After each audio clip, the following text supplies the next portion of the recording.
Hello everyone, and welcome to another video. Today we are going to be talking about the Civil War, everyday life during the war. You know, we talk about a lot about the battles and the soldiers and all of that, but this lesson's going to focus more on everyday life. So people back home, maybe not necessarily the people on the war front, but how is the war affecting them as well? As African Americans rushed to join Union ranks, the war dragged on. The fighting brought hard times to the home fronts of both the North and the South and helped transform many aspects of American life. Between 1861 and 1865, the economy and society of both regions underwent deep and lasting changes. These changes would help launch the North into the modern world, while the South suffered physical and social damage that persisted for decades. Daily life in the North. With so many men fighting in the war, some Northern women went to work in factories making munitions and other war goods. Munitions is another word for guns and ammunition. Efforts to support the war. The war had a huge impact on Northern industry. For example, the drop in Southern cotton production severely damaged the large cotton textiles industry. At the same time, other industries boomed as demand for clothing, arms, and other supplies spiked. To meet the demand, industry became more mechanized. Paying to supply the military was a major economic challenge. To help meet the cost, the Union government introduced a tax based on an individual's earnings. At first, the income tax was 3% on all income over $800 a year.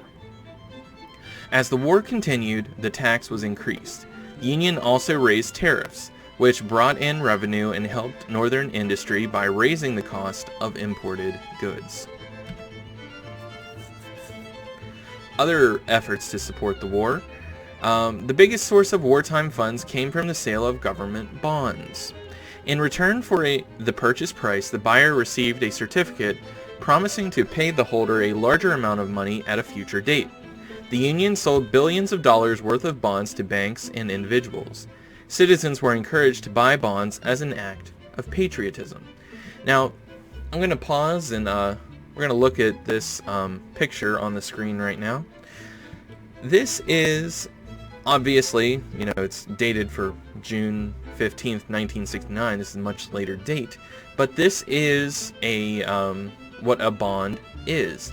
You will buy a bond and it will have a dedicated cost that you purchase it for, and then you have to hold on to it, and then you turn it in at a later date.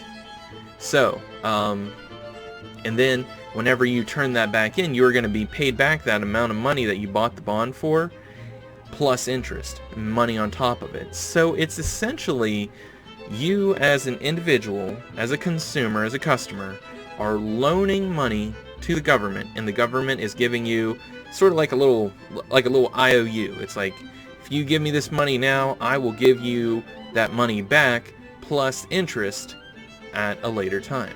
So this was seen as an investment opportunity and also as an act of patriotism to support your country. To increase the amount of cash in circulation and to help people buy war bonds, Congress passed the Legal Tender Act in 1862.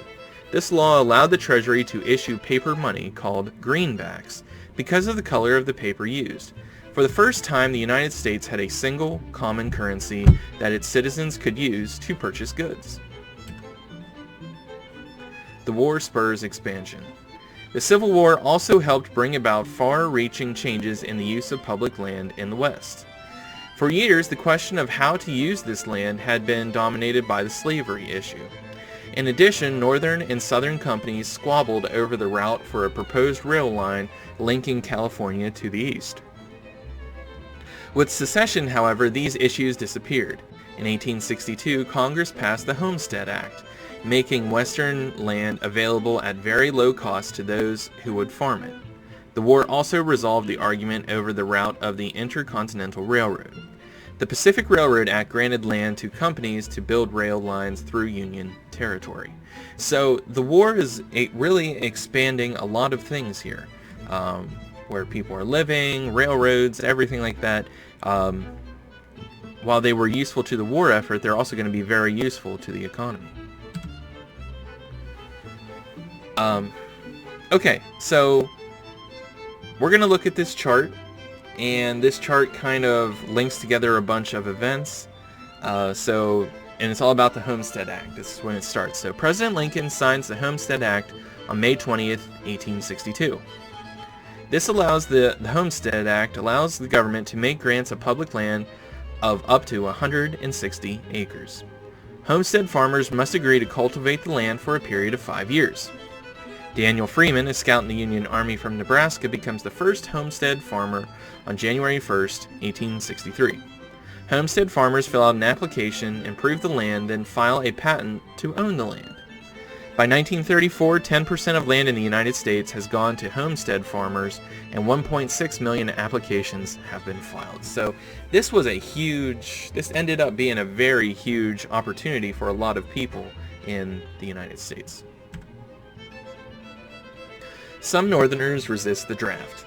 In 1863, the Union instituted conscription, also called the draft, to meet the unending demand for fresh troops. Under this system, any white man between the ages of 20 and 45 might be called for required military service. However, a man could pay $300 to hire a replacement.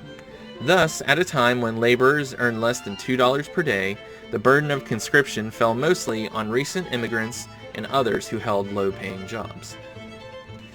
Many working men resented the fact that the rich could pay to avoid the draft. They also worried about losing their jobs to African Americans, who were not subject to conscription.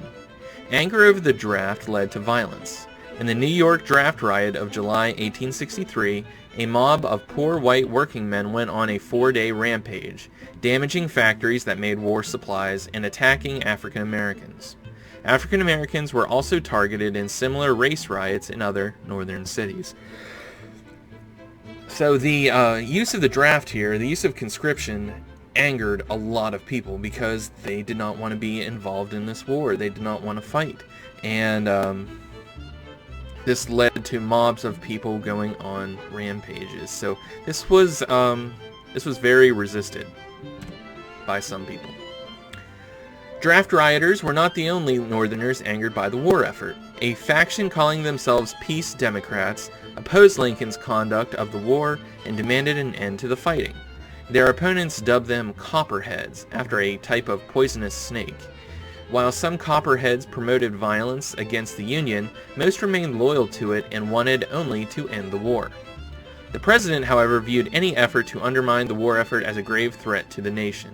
To deal with this crisis, he suspended the constitutional right of habeas corpus, which protects a person from being held in jail without being charged with a specific crime. Lincoln also empowered the military to arrest people suspected of disloyalty to the Union, including some who had criticized the president and others who had participated in draft riots.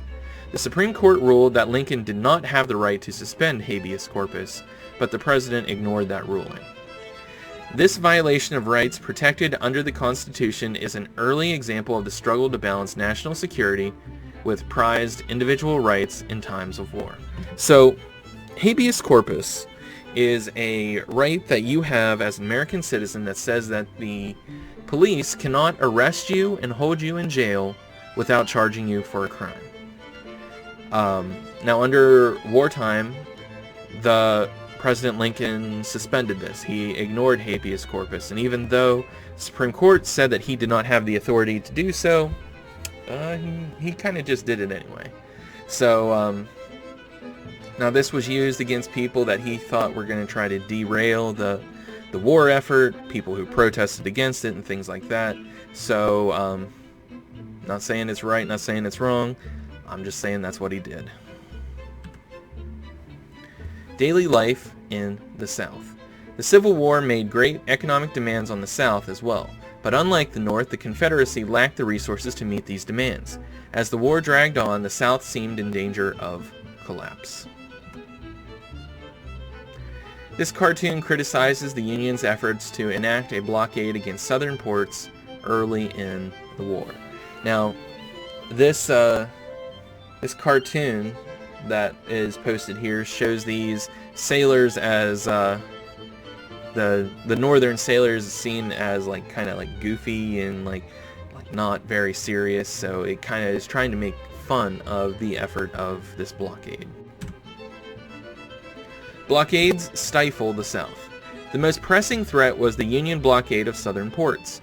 Small, swift ships known as blockade runners were initially effective at avoiding capture and delivering much-needed supplies to the South. However, by 1863, the Union blockade was about 80% effective. As a result, Southerners were forced to depend almost entirely on their own farms and factories. This production was often complicated by nearby military operations. Even when farmers were able to harvest crops, they had difficulty getting the food to market or to the troops because rivers and rail lines were often blocked by Union forces. So this is a very smart move by the North to cripple the economy of the South. Paying for the war proves difficult. Much of the South's wealth was invested in land and in more than 3 million slaves. Most of that slave labor was devoted to producing market crops such as cotton, tobacco, and sugar. The war drastically reduced the value of these assets, leaving President Jefferson Davis with few sources of money with which to finance the Confederate military effort. The South used every opportunity to ease its economic squeeze. When possible, Confederate soldiers seized Union weapons, food, and supplies, often from bodies on the battlefields. Union shoes and boots were especially prized. Although Britain remained officially neutral, British shipyards helped the Confederacy build blockade runners. Entrepreneurs built ironworks in several southern cities. Still, the cost of the war quickly outran the South's resources. Duties on the South's few imports were hard to collect, and many Southerners resisted the 10% tax on farm produce. Like the Union, the Confederacy issued paper money, backed only by the government's promise to pay. Many doubted the value of Confederate money. Prices soared as those with items to sell demanded more and more Confederate cash. This inflation, combined with a shortage of food, led to riots in some parts of the South. In a note to North Carolina Governor Zebulon Vance, one woman reported on the dire conditions in that state. Wartime challenges threaten unity. Hardships quickly began to weaken Southern unity. As early as August 1861, Mary Boykin Chestnut of South Carolina wrote in her diary of the rapid growth of the party forming against Mr. Davis. Indeed, Jefferson Davis found that his attempts to build unity were often hampered by his stubborn personality and by the fierce spirit of independence that had led to secession in the first place. So, President Jefferson Davis, the president of the Confederacy, is trying to build this sense of unity and togetherness between the Confederates, but they are very resistant to this whole notion due to, partially in fact, they had this, like, they valued independence so much that they started talking about secession again, to secede from the Confederacy. Some states resisted sending troops outside their own borders or having their militia serve under commanders from other states. As in the North, the Confederate government enacted conscription laws, seized private property in support of the war effort, and suspended habeas corpus. In response, some Southerners called for Davis's impeachment. In Georgia, there was even talk of seceding from the Confederacy. Okay guys, that's going to be it for this video. If you have any questions, you know how to get a hold of me. I hope everybody's having a great day, and I'll see you again real soon. Bye.